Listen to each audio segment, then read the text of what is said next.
que vous devez garder en tête quand vous allez construire tout à l'heure, c'est le rugby le plus important. Donc j'ai une problématique de coach. On est d'accord avec ça? Mais ce qui est le plus important, c'est les principes fondamentaux du jeu. Ok? Vous les avez vus cette année, machin, etc. Mes règles, mon cadrage de terrain, ma largeur, le nombre de joueurs, le matériel que j'utilise, hein. Couleur de chasuble, vous allez voir, moi j'utilise des chasubles différentes pour les super pouvoirs.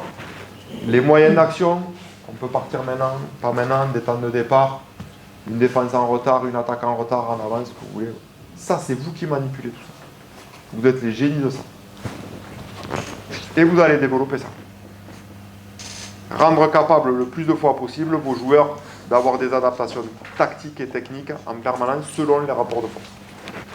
Et le rapport de force, il peut être maîtrisé avec le niveau d'intensité et de vitesse, mais plus vous allez tendre vers le niveau du boss, plus vos joueurs sont en train de se développer. Ok avec ça? Mais, et là je veux que ça soit... C'est le jeu qui détermine. Comment on a construit notre séquence de ce matin? La situation de Jalibert, d'une situation de 15 contre 15, on est venu zoomer à un 3 contre 2. Et vous avez vu qu'autour de la table, quand on dit comment tu l'aurais fait toi, le 3 contre 2, il prend beaucoup de facettes différentes. Ok? Et tant mieux. Et c'est ce que doivent vivre vos joueurs. Ce week-end, pour préparer Montpellier, on a entraîné nos 3 quarts à jouer des semi-attaques dans le couloir des 15 mètres. Sous pression, sous pression, sous pression. Qu'est-ce que j'ai fait? Maintenant que vous me connaissez un peu plus.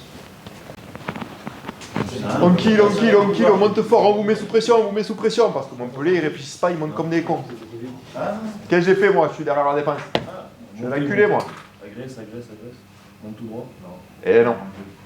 Parce que moi, je suis un enculé. Parce qu'eux, ils le savent qu'ils vont monter comme ça.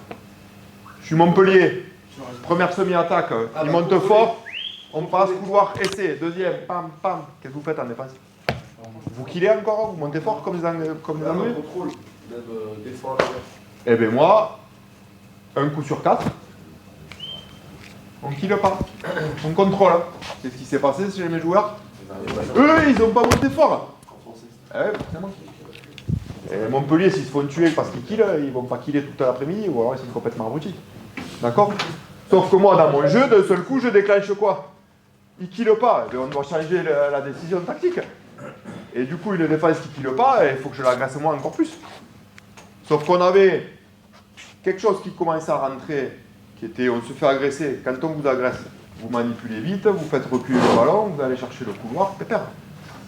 Ok? Une fois, 2 fois. Tout le monde s'applaudit, c'est génial. Sauf que quand il y a l'adaptation tactique de la défense, il faut que vos joueurs soient capables de s'adapter. Et leur première réponse, et pourtant ils sont éduqués un petit peu, ça a été vous n'avez pas killé. Et le MHR, s'ils se font défoncer, ils ne vont pas killer. Vous comprenez un peu comment on manipule? Et du coup, un coup sur 3, j'ai essayé de les baiser. Sauf que la deuxième fois que je l'ai fait, vous inquiétez pas. Jamarakou, il m'a attaqué l'épaule intérieure, terminé. Ok? Et moi, dans mon observation de l'entraînement, j'ai manipulé une consigne et j'ai eu 2 prises de décision complètement différentes. Mais ce qu'ils vont vivre ce week-end.